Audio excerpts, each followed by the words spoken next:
Hey guys, Ange here to recap UFC 297, Sean Strickland versus DRICUS Du Plessis for the middleweight title. DRICUS pulls it off by a very controversial decision, although watching it, I did actually pick DRICUS to win, but I did watch it in the pub, and a lot of people have a lot of different views. I haven't been able to rewatch the fight just yet, but yeah, let's get into it. Obviously, very sad for Sean. He's one of my favorite fighters. I would have liked to see him at least have one title defense because, I don't know, it just would have cemented his legacy a bit more. I still think he can build himself back up.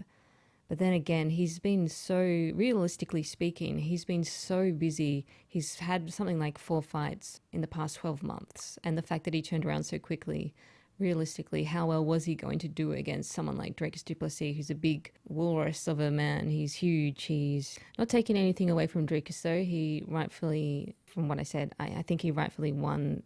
That's how I felt when I watched it. Yeah, it was a close fight. All right, I've written down some notes here, but I can't read them. So let's talk about Sean first. Like I said, he's had 4 fights over the past 12 months. I didn't think any of that would really affect him, but I think I might have been a little bit wrong. He seemed a little bit weathered and emotionally exhausted. You could tell even at the ceremonial weigh-in, he wasn't going to walk on that scale. So maybe he had a bit of burnout. He got mobbed by fans everywhere he went. He showed in his YouTube feed. He was probably a little bit exhausted. I still thought that he fought the first couple of rounds really well. I think DRICUS later said that that was the game plan. Whether or not how much that played into it, I don't know. Sean started off really strong. Then in the later rounds, 3, 4, 5, well, especially 3 and 4, he didn't seem to have enough output. And I think that alone lost him the fight. Like maybe his punches were landing cleaner than DRICUS's striking. He wasn't finding the range until much later in the fight, well, mid-fight. But yeah, I think when DRICUS got going and started finding his range and starting to hit Sean more and more, I don't know how comfortable Sean was with that. He seemed really uncomfortable with that. And you would think normally that a guy would be like, oh yeah, I'm used to getting hit. I don't think Sean's used to getting hit. And I think that threw him off a lot. And I think it actually gassed him out a bit and just completely played into DRICUS's game. Because it felt like Sean wasn't throwing much at all, especially in the 3rd, 4th, maybe even the 5th. He threw, I think Sean threw the better shots in the 5th, but he just didn't throw enough. And DRICUS was really mixing it up, making it an MMA fight. Sean was really just wanting to box, and I think that lost Sean the fight. That's how I felt anyway in the moment. I thought, oh, Sean, yeah, he's lost the fight just because he's not throwing enough. Even he could have even thrown more jabs, more of the boxing, but he was holding himself back. He was really uncomfortable with the damage he was taking. He wasn't used to it. He's not used to getting hit. So, credit to DRICUS for accomplishing that and fighting a really sound game plan there. Yeah, like I said, I felt whether or not it was just the visuals, the body language that won DRICUS the fight and lost Sean the fight, whether or not that did play into it, my judgment, I did feel like Sean would be very lucky to win the fight, and I was hopeful that he would win, but he didn't. So, oh well, DRICUS isn't a bad guy.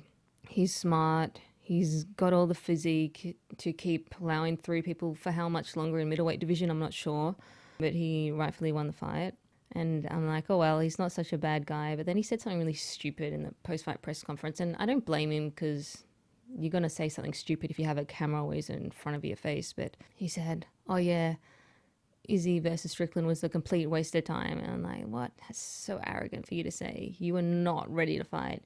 You think you can exist without the division existing. It was just so shit. So that kind of grinded my gears a bit, but that was just him after, having a whole week of media and all that. Sometimes DRICUS does say really dumb shit like that. That's so arrogant, blindingly arrogant. And maybe that serves him well, but we'll see about that. I really want to see Izzy fight him now and shut him up. Yeah, because, those who have listened to me before know that I'm a very big fan of Izzy as well and Sean. So I'm just hoping, I really feel like that'll be the fight to make anyway, from a promotional perspective. Don't think Izzy's ready for 300.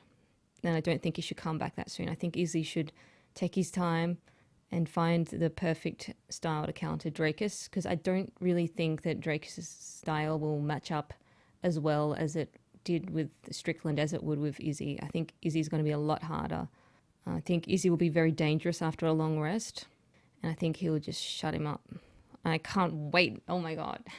But DRICUS is good. He's really good, and I hate to say it, only because, you know, I love Strickland and Izzy, and I don't like people being arrogant like that. Fuck, oh. And he beat Whittaker. It's like, oh, you're such an unpopular guy to many, but a hero to. I understand what he's done is really great, especially for South Africans. So, and that's the other thing. When you're becoming the first champion for a nation for the first time, and you've come from nowhere, in a sense that there was no MMA really in South Africa, I'm sure, like 10, maybe 20 years ago. When you're establishing the industry and the community and everything in your country, it's big, and you have a lot of force behind you, not just from people in the gym, but all the fans too. It's history making. And sometimes you just can't fight that tsunami of a wave coming. And the wave that Sean had, the short title reign, it's still very relevant. And that's why I think I got a bit annoyed by DRICUS saying it was a waste of time. It's such a dumb thing to say, especially because you just beat him. A lot of people think you didn't even win that fight, so shut up. So yeah, I'm a bit about it. But yeah, I really would be surprised if DRICUS can stay around at middleweight. Maybe, you know, he only wants to stay around for another couple of years, but he's going to start having some really bad weight cuts. This one was bad.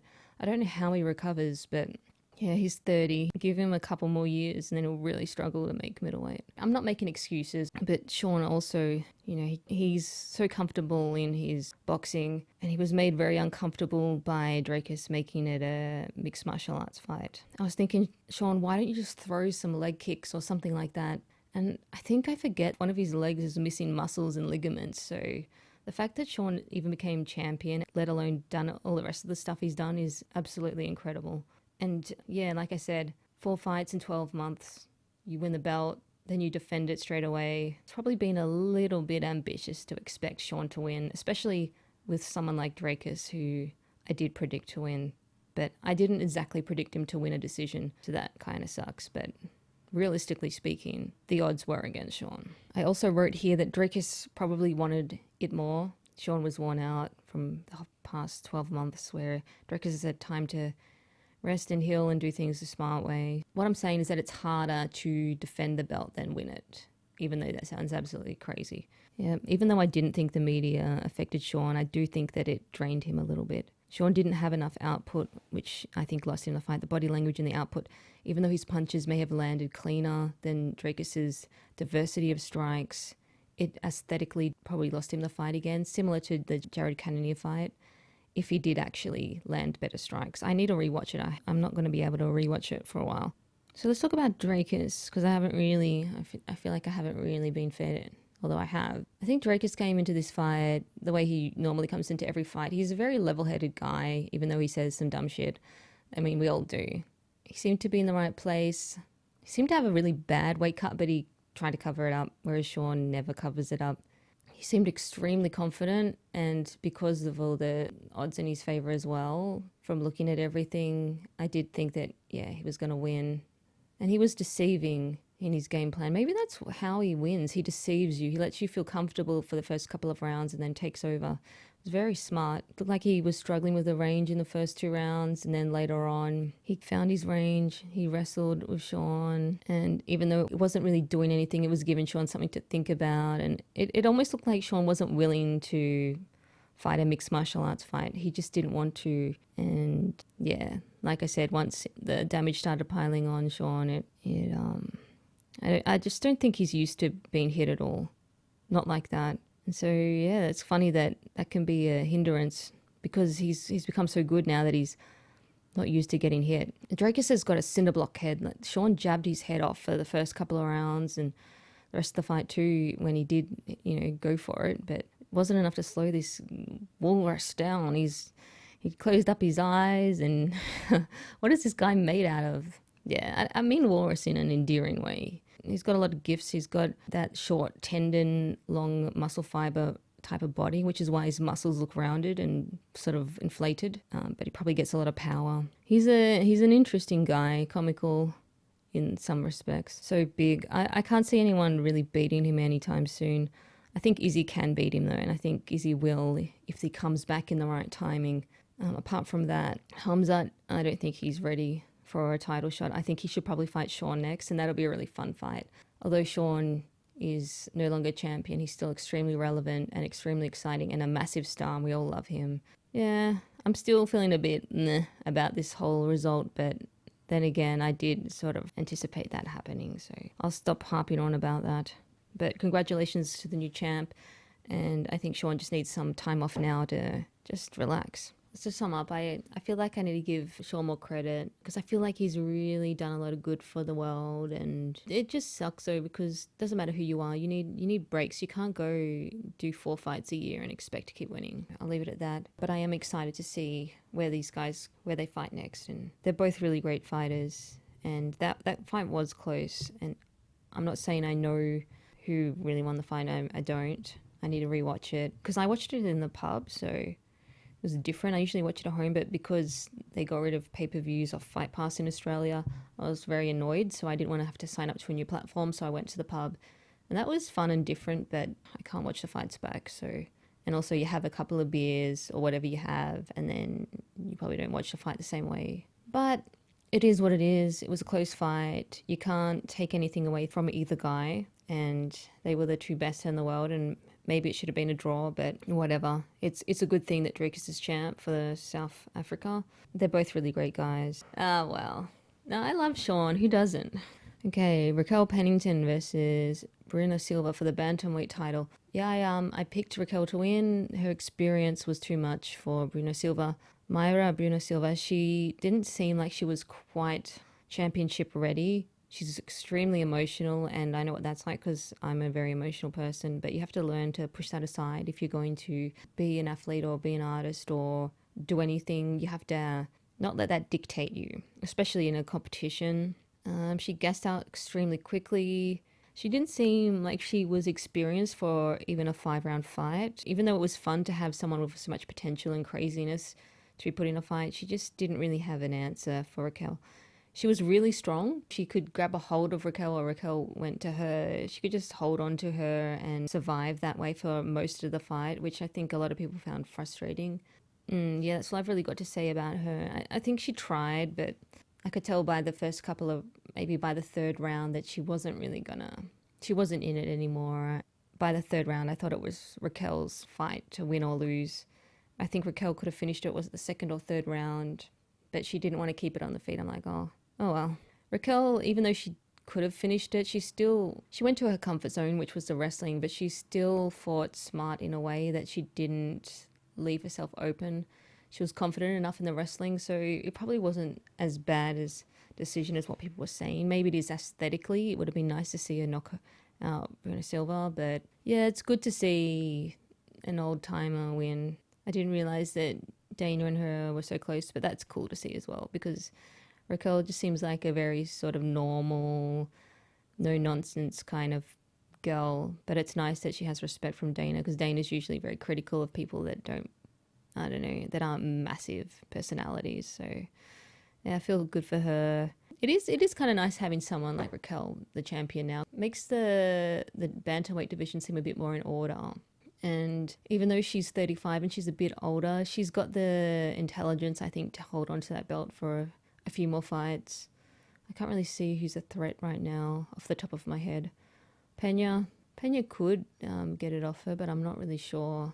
And we'll have to see where Pena's at. I think Pena has a lot of injuries still from the Nunes fight. I think Amanda beat her up so bad she's still healing from it, and I'm not surprised. That fight was hard to watch, the second fight. She got beat up so bad. It didn't feel right. I feel like the fight should have been stopped way earlier. For MAYRA, I think she just needs a few more fights she needs to build up her game and her experience. She just wasn't at that level yet. She has the potential, but she's got to work on a few things, and she can't be ashamed of that. It reminds me of when they got Megan Anderson to fight Amanda Nunes, and Megan Anderson was not ready for that. But it's not her fault. There's not much competition at featherweight for women, so I can't blame her. And Megan Anderson, I felt like she was good, but she just didn't have enough competition and she just rushed it. I don't know. Okay.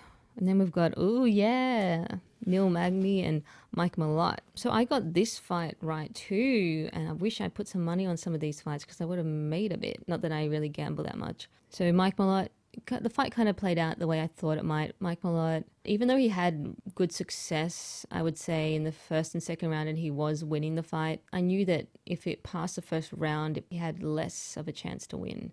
Although it looked like it was trending to be a decision. I know Magny, he's a wiry guy. He's not going to give up. And even though it looks like he's just given up, I think he's very elusive and smart. And he gets you when you least expect it. And then with 30 seconds to go in the last round, he catches Mike Malott by surprise and he just grounds and pounds him. And by then, Mike Malott was too gassed out to do anything about it. I really feel for Mike Malott because he had a lot of pride and confidence and devotion for Canada. But it was a big step up, and experience can win you fights, even if a guy's stronger or more talented or whatever. Magny's, he's a solid guy. And like I said, he beats everyone except the top 10 guys. He's a very good fighter, but sometimes it's hard to measure the echelons or the leagues of fighting. You can't really tell whether someone's ready or not until they try. But I did think Mike Malott was a bit rushed. I think he's had a bit of time off too, so he probably needed someone below Magny. And even in there, he seemed to be a little bit uncomfortable fighting. I don't know whether that was because he has had a lot of time off or whether he just wasn't ready for the wiriness of Magny. He's a tall guy too. Not many welterweights are that tall. People forget that. Well, I do anyway. It's a great win for Magny. I'm really happy for him. Always happy for the older guy, especially someone who fights that often, to get the upset.